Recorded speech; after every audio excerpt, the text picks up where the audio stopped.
Les prédictions des analystes internationaux à propos de la Troisième Guerre mondiale commencent à se réaliser. Les nations entrent à nouveau dans une série de conflits plongeant l'humanité dans le chaos et le désastre.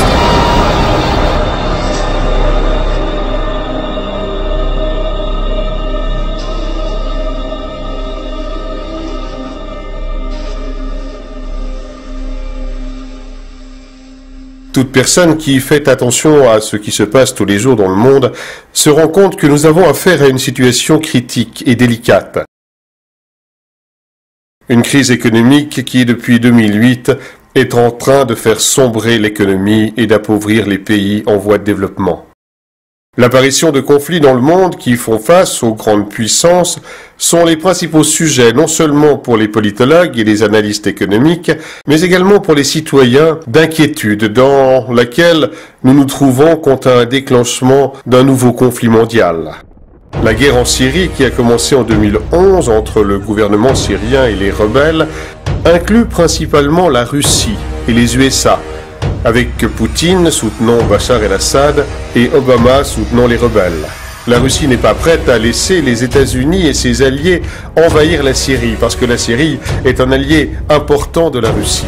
En effet, la Russie a une base navale dans la ville syrienne de Tartous. C'est pourquoi la Syrie est stratégiquement importante pour la Russie dans le Moyen-Orient.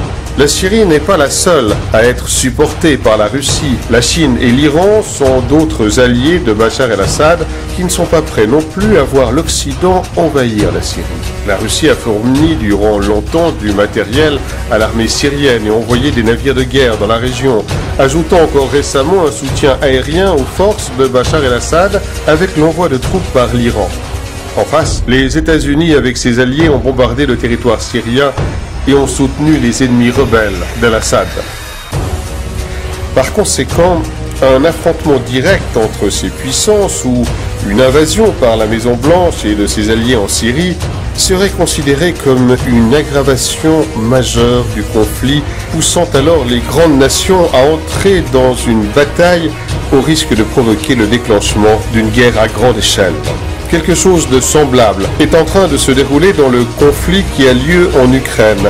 Un conflit qui a commencé en 2014 par l'annexion de territoires ukrainiens par la Russie et la confrontation consécutive entre les forces du gouvernement ukrainien et les rebelles pro-russes.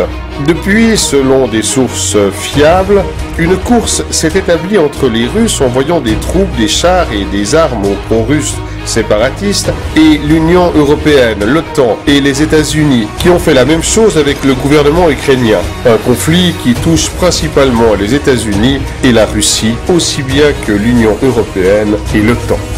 Bien qu'il n'y ait pas encore de guerre en vue, les tensions se sont intensifiées entre les deux Corées depuis 2013, menant à une rupture de l'armistice de 1953 qui faisait état d'un pacte de non-agression entre les deux pays.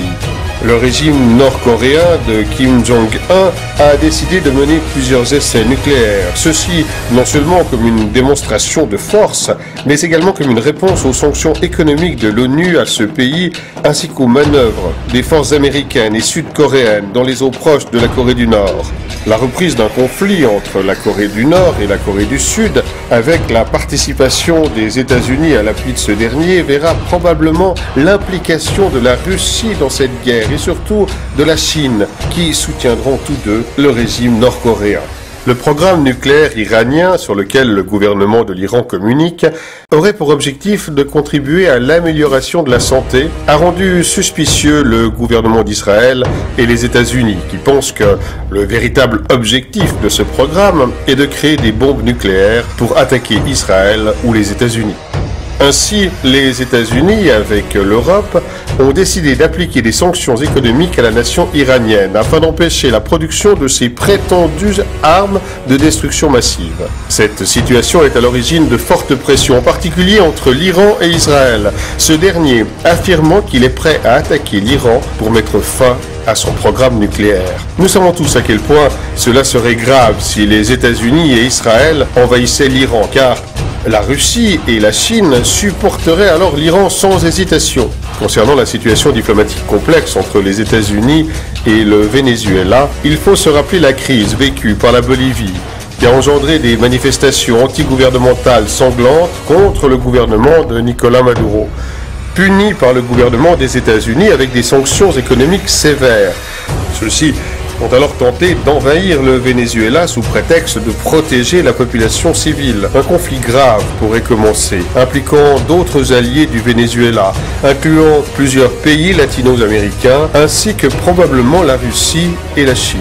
Si nous considérons tous ces conflits et fortes tensions diplomatiques face aux grandes puissances, avec la crise économique mondiale que nous subissons, il n'est pas inimaginable de considérer que tout cela pourrait mener à une guerre sans précédent. Mais pourquoi devrions-nous penser que nous sommes à la porte de l'éclatement d'un conflit mondial, même en ayant tous ces conflits et ces tensions? Il y a eu d'innombrables conflits localisés depuis la fin de la Seconde Guerre mondiale. Alors, pourquoi céder au pessimisme et aux avertissements alarmistes? Cependant, le meilleur moyen de comprendre pourquoi les puissances considèrent ensemble qu'une guerre est plus que probable est de regarder le genre de décisions qu'elles prennent en ce moment.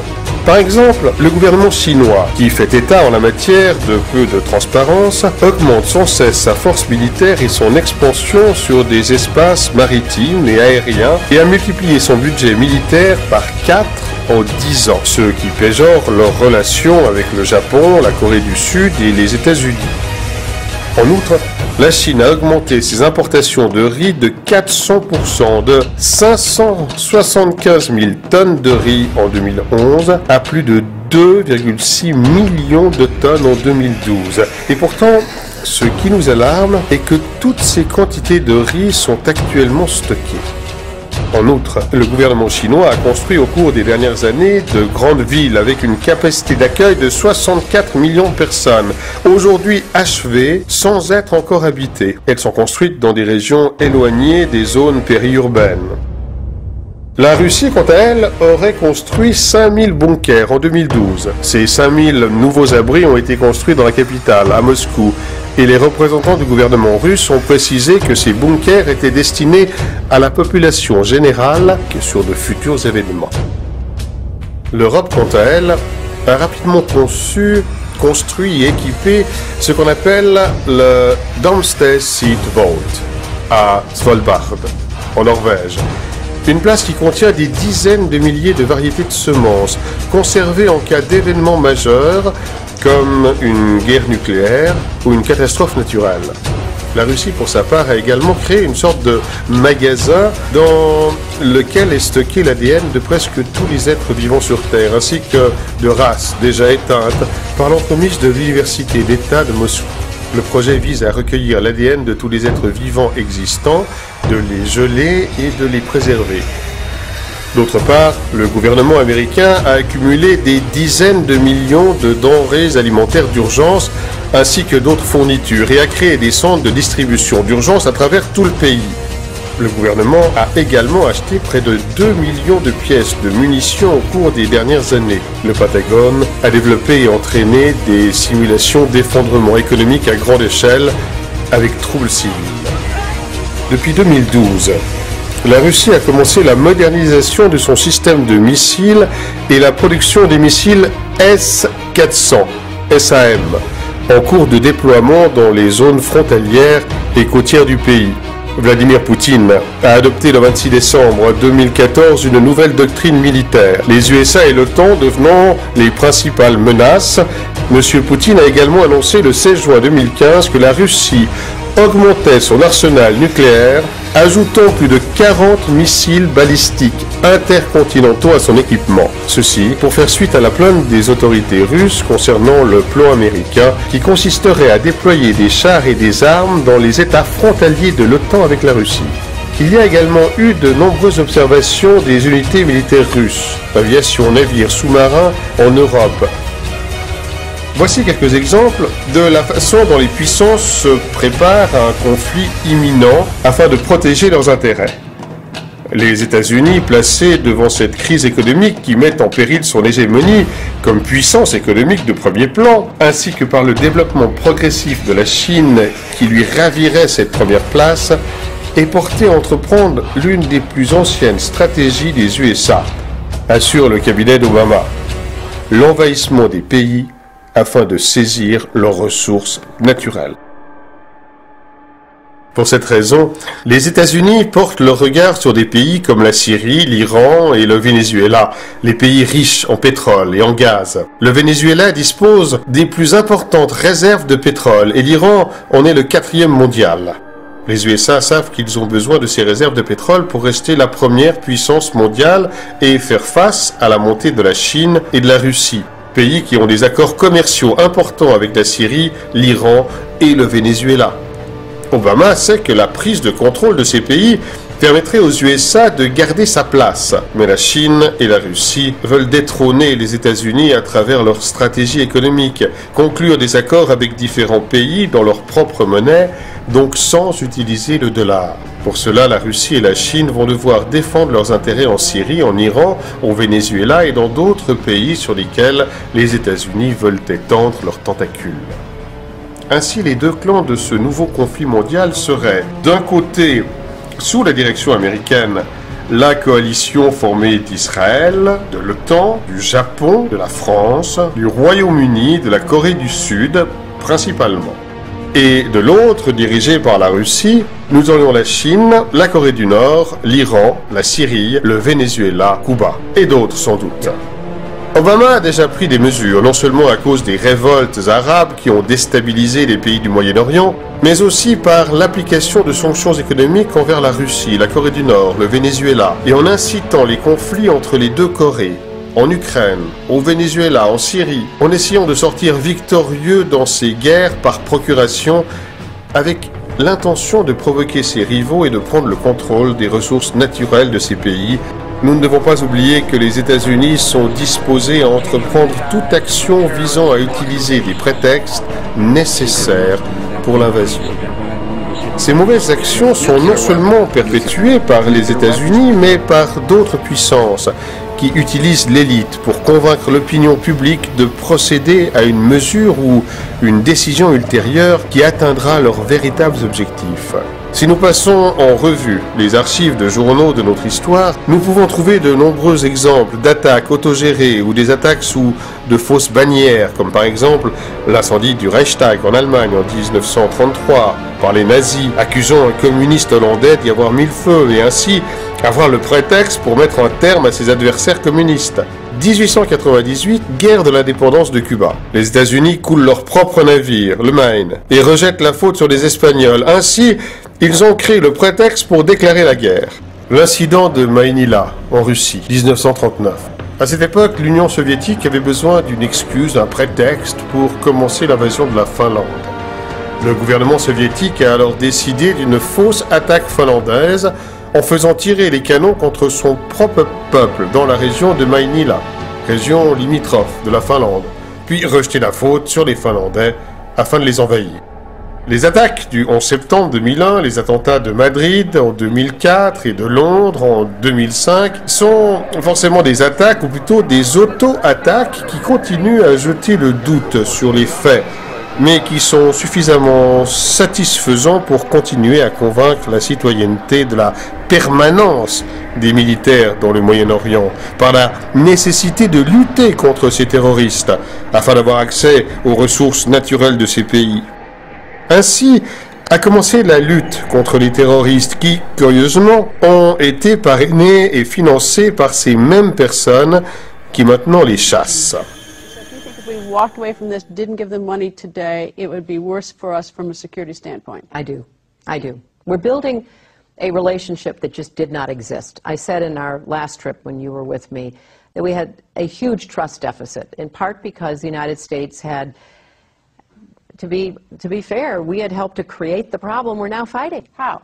Because when the Soviet Union invaded Afghanistan, we had this brilliant idea that we were going to come to Pakistan and create a force of mujahideen, equip them with Stinger missiles and everything else to go after the Soviets inside Afghanistan. La même histoire régit désormais ISIS, le groupe terroriste formé d'une partie d'Al-Qaïda dont le financement provient principalement des États-Unis et de ses alliés du Moyen-Orient. La création de l'État islamique a eu pour effet d'accroître l'instabilité et le chaos déjà provoqués auparavant par l'Occident avec la propulsion des émeutes arabes en 2011 en Tunisie, en Libye et en Syrie pour renverser les gouvernements de ces pays et ainsi avoir accès à leurs ressources. Il est prouvé que les États-Unis ont financé ces révolutions et même des mercenaires dans ces pays formant les armées rebelles qui ont été fournis en armes à la fois par l'Europe et les États-Unis et qui finissent ensuite dans les mains des djihadistes. Parce que dans ces groupes rebelles, il y a non seulement des mercenaires engagés par les États-Unis, mais aussi des djihadistes appartenant à Al-Qaïda ou ISIS. Cette relation étroite entre les mercenaires et les djihadistes est le résultat d'une entreprise qui est responsable de leur formation afin de fournir des mercenaires au gouvernement qui souhaite les embaucher pour leurs activités. Une entreprise qui se fait appeler curieusement ISIS, Integrated Systems Improvement Services, et qui vise à l'amélioration des services des systèmes intégrés. C'est une entreprise qui offre une sécurité, des renseignements, de la technologie et de la formation au gouvernement et aux entreprises privées. C'est une entreprise qui forme des mercenaires. La création de ce groupe terroriste a aussi peut-être comme but l'intention de confondre l'Iran avec ses terroristes. Le Premier ministre israélien Netanyahou a déclaré à plusieurs reprises que l'Iran fut le financier de groupes terroristes, impliquant également ce pays dans une éventuelle perspective d'attaque nucléaire contre les États-Unis ou contre un allié de celui-ci, et que l'Iran aurait prétendument fourni des armes nucléaires aux djihadistes à ses fins. Ainsi, les États-Unis et ses alliés auraient eu le prétexte pour envahir l'Iran. Alors que nos dirigeants peuvent devenir extrêmement ambitieux et capables d'actes répréhensibles dans la poursuite de leurs propres intérêts, certainement personne ne pourrait être intéressé par le déclenchement d'une troisième guerre mondiale qui serait probablement nucléaire et ainsi provoquer la destruction et le chaos indicible sans aucune perspective économique d'avenir. Quels sont donc les intérêts possibles en jeu dans une nouvelle guerre mondiale ? Dans cette guerre, il n'y aurait pas de pays gagnants. Les seuls gagnants seraient ceux qui tirent réellement les ficelles, ceux qui sont au-dessus de la classe politique et qui utilisent les autres comme des marionnettes pour atteindre leur objectif. C'est l'élite économique et financière. Et bien que les grands employeurs qui se trouvent dans cette élite, les banquiers par exemple, seraient gravement affectés par une guerre nucléaire mondiale, la véritable élite, quant à elle, viserait les objectifs qui ne sont pas économiques, mais plutôt des objectifs de pouvoir et de contrôle. Cette élite, conduite principalement par plusieurs familles milliardaires, telles que les Rockefeller, Rothschild et Morgans, qui au fil du temps ont conquis à la fois la puissance économique et financière et le contrôle politique à travers leurs institutions. Leurs entreprises sont désormais les pilotes du monde, les moteurs des guerres dont les opérations consistent à étendre leurs tentacules partout où ils voient que cela est nécessaire. Grâce à l'encouragement de ces guerres mondiales, l'élite n'aura pas seulement augmenté ses avantages économiques, mais aura élargi son contrôle sur le système et réalisé des objectifs concrets qui les conduiront lentement à leurs objectifs ultimes. Mais quels sont les objectifs à atteindre par les puissants pour cette nouvelle guerre mondiale ? 1. La réduction de la population. Des personnalités telles que David Rockefeller et Bill Gates ont exprimé leur préoccupation au sujet du nombre d'êtres humains qui peuplent la planète et la nécessité donc de réduire la population mondiale. Ils disent que nous sommes déjà presque 8 milliards et que la croissance ne permet plus de vivre dans un monde aux ressources naturelles limitées. Non seulement ils souhaiteraient réduire la population mondiale et ainsi la pression sur les ressources naturelles, mais ce serait également cela qui leur permettrait d'exercer plus facilement un plus grand contrôle sur l'humanité. Une guerre nucléaire est parfaite pour tuer des millions de personnes, qui reste un obstacle à l'élite. Les pays qui ne sont pas touchés directement par le conflit, largage de bombes nucléaires par exemple, durement touchés par l'absence complète ou la rareté de la nourriture, ce qui se traduira par la folie des citoyens se tuant pour obtenir les dernières ressources restantes ou tout simplement se laissant mourir de faim. Deuxièmement, l'écroulement des États et de l'économie mondiale. L'un des objectifs importants de cette guerre mondiale est la destruction des États afin de pouvoir couler les économies, d'où une augmentation du chômage à 100%, ce qui provoquera une perte totale de la valeur de l'argent, puis une panique et le chaos parmi les citoyens qui devront rivaliser d'ingénuité et de combativité afin de pouvoir survivre. Cela aboutira à un vide du pouvoir politique et donc les gens seront laissés sans directive politique, sans personne pour maintenir l'ordre dans chaque pays, créant ainsi une situation internationale d'absence complète de contrôle, ce qui obligera l'humanité à être plus réceptive à l'introduction d'un nouvel ordre mondial. À ce stade, il est important de considérer les migrations de masse qui se produisent en Europe par des personnes touchées par des conflits, notamment en Syrie, et qui pourraient conduire à l'effondrement des États européens, amenant le chaos et la division au sein de l'Union européenne. Troisièmement, la destruction de la moralité. Cette troisième guerre mondiale pourrait aussi provoquer l'effondrement de toute morale, valeur, espoir de l'être humain, ce qui le conduirait au désespoir et à l'insignifiance de tout cela. De cette façon, la population serait plus facilement tentée par toute forme d'ordre qui peut offrir un retour à l'espoir et aux valeurs humaines. Il est important de frapper l'être humain dans les aspects physiques, moraux, économiques, sociaux et spirituels, comme un bateau à la dérive sans but, de sorte que vous puissiez tout contrôler presque sans entrave.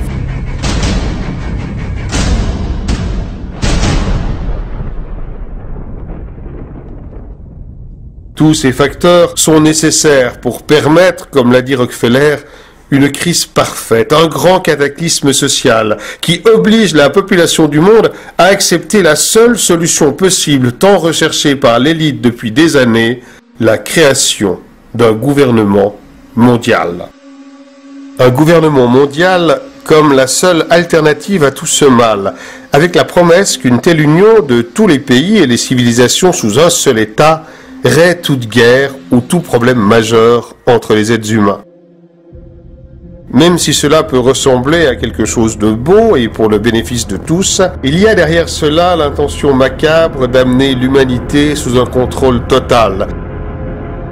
Mais l'humanité n'est-elle pas déjà contrôlée par l'élite? Eh bien, cette mise sous tutelle a certainement déjà été atteinte par le système capitaliste.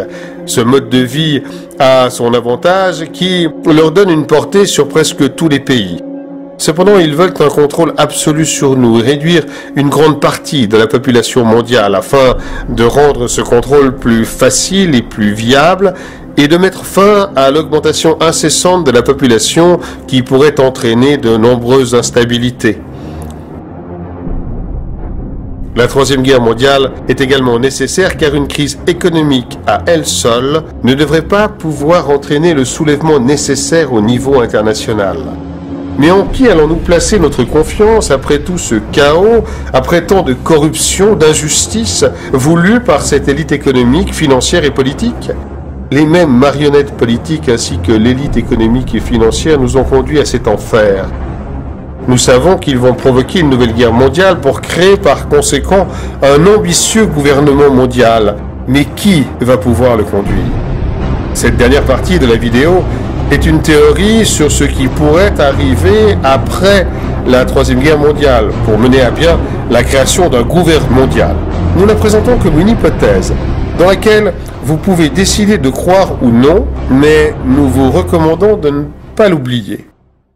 Nous vivons dans un système non seulement de criminels et d'assassins, mais également dans un système caché, un système qui est à nous, qui nous ment, dissimule des informations. Il nous cache les découvertes de remèdes pour des maladies qui ne peuvent soi-disant pas être guéries, comme le remède contre le cancer. Des avancées technologiques fortes, la manipulation génétique de l'ADN humain ainsi que toutes les expériences sur les animaux qui ne sont officiellement pas dévoilées. Que penseriez-vous si je vous disais que la technologie à laquelle nous sommes habitués à voir dans les films ou que certaines personnes affirment avoir vu, en étant persuadées qu'il s'agit d'une technologie venue des extraterrestres, que cette technologie a bel et bien été créée ici, sur Terre, par les gouvernements? Certes, vous pourriez penser que je suis fou, que c'est impossible et que nous sommes juste des lunatiques qui avons vu trop de films de science-fiction. On sait que les nazis ont été les pionniers dans la création de ce qu'on appelle la technologie antigravité. Le général de la SS, Hans Kammler, qui était aussi ingénieur scientifique, était chargé du développement du missile V2, des avions à réaction, des ailes volantes, et était en charge d'un projet pour créer un véhicule capable de monter en flèche comme les fameux prototypes d'OVNI. Les nazis étaient en charge de plusieurs essais sur cette nouvelle technologie d'antigravité qui ont été confisqués par les Américains après avoir remporté la guerre à travers l'opération Paperclip. Cette opération a permis à de nombreux scientifiques nazis d'émigrer aux États-Unis afin de poursuivre leurs recherches. Parmi les scientifiques nazis, le plus connu fut Wernher von Braun, qui était en charge de nombreux projets de la NASA. Nous pouvons nous demander ce que vient faire toutes ces informations avec la Troisième Guerre mondiale et pourquoi l'élite nous cache ces informations. Selon certaines sources, l'étape finale que l'élite mettra en place après la Troisième Guerre mondiale, après la création du gouvernement mondial, sera une fausse venue des extraterrestres. Autrement dit, l'élite a préparé une présentation de fausses hypothèses sur des êtres d'autres planètes qui viendraient pour nous aider. Ce mensonge sera orchestré par l'élite et soutenu par leurs établissements de médias. Ces êtres, qui vont sûrement être d'apparence humanoïde, mais avec des différences d'un autre monde pour assurer une plus grande acceptation par nous, diront qu'ils nous avaient créés il y a longtemps, mais qu'ils ont attendu pour voir si nous pouvions résoudre notre propre problème. L'élite ne veut pas de nos problèmes actuels, tels que la faim, les guerres, les maladies à résoudre, enfin bref, tous ces maux réunis dans le système dans lequel nous vivons, afin de nous procurer un plus grand attrait et une acceptation pour la mise en œuvre d'un gouvernement mondial. Ces nombreux conflits armés, l'aggravation de nos problèmes, les crises diplomatiques, et en ce moment la pire crise économique de tous les temps, ne sont-ils que pure coïncidence? Non. Il y a certainement une autre cause à tout cela. Il est compréhensible que cela semble paranoïaque et manque de crédibilité, mais si nous examinons le système dans lequel nous vivons et regardons le bombardement constant des médias sur l'hypothèse d'une vie sur d'autres planètes à travers des séries, des films, musique, des politiciens, des personnalités de l'Église, pour parler de ce sujet d'une manière sérieuse, nous nous rendons compte qu'il y a derrière cela une farouche intention de nous convaincre sur une telle idée. Et si vous pensez que personne ne croira à cette farce extraterrestre, je vous donne un exemple historique. Le 30 octobre 1938, une émission de radio à New York a publié une fausse histoire d'une invasion extraterrestre, transmise par l'animateur de l'époque, Orson Welles. Le programme était une dramatisation d'un livre appelé « La guerre des mondes », diffusé comme si c'était une vraie nouvelle. Le résultat fut que des milliers et des milliers de personnes ont fui New York, persuadées d'une attaque extraterrestre. Si à l'époque ce fut un succès, imaginez ce qui pourrait arriver aujourd'hui avec toutes ces technologies opérationnelles et des êtres humanoïdes créés dans les laboratoires. Les gens qui ont revendiqué cette farce d'un atterrissage extraterrestre étaient des scientifiques de la NASA. Wernher von Braun, avant de mourir, a averti que l'élite préparait un faux atterrissage extraterrestre comme stratégie pour attirer les masses vers un gouvernement mondial. Et Bill Cooper, un ancien membre de l'armée américaine, tué par la police en 2001, avait affirmé que les ovnis sont créés par notre technologie, il y a longtemps, et gardés cachés pour cette farce théâtrale. Nous ne savons pas si cette hypothèse de faux extraterrestres est vraie, et nous la présentons en tant que telle, comme une hypothèse à laquelle vous pouvez décider de croire ou non. Mais nous vous recommandons de ne pas oublier que cet atterrissage de faux extraterrestres pourrait se reproduire et ainsi éviter de tomber dans le piège.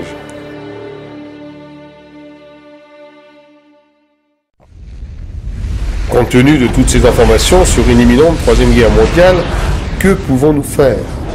Face à une telle situation critique, il faut parfois regarder les archives de journaux de notre histoire et voir ce que nos ancêtres ont fait à ces moments aussi graves. Une révolution. Compte tenu de la situation de crise internationale dans laquelle nous nous trouvons et le peu de temps à disposition, l'action la plus efficace que nous devons mener est une révolution internationale impliquant la prise des parlements par le peuple de tous les pays possibles, en particulier ceux qui disposent des armes nucléaires, et forcer nos politiciens à veiller à ce que toutes les ogives allant porter des missiles nucléaires soient détruits immédiatement. Nous avons pour cela besoin de convaincre les organismes de sécurité, de l'armée, de l'État, afin qu'ils nous rejoignent, car nous aurons besoin de leurs aides et des armes.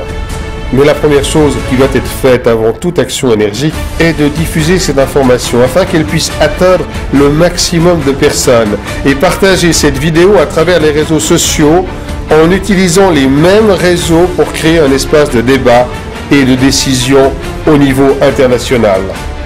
Il est temps, frères et sœurs, que nous nous élevions contre cette élite, que nous laissions de côté nos différences stupides, nos peurs, notre égoïsme, que nous nous efforcions de sauver l'humanité, que nous nous battions pour les générations futures, que nous finissions avec ce système criminel et meurtrier qui nous tourmente, nous rend esclaves, fait de nous des êtres dociles et vides, sans valeur.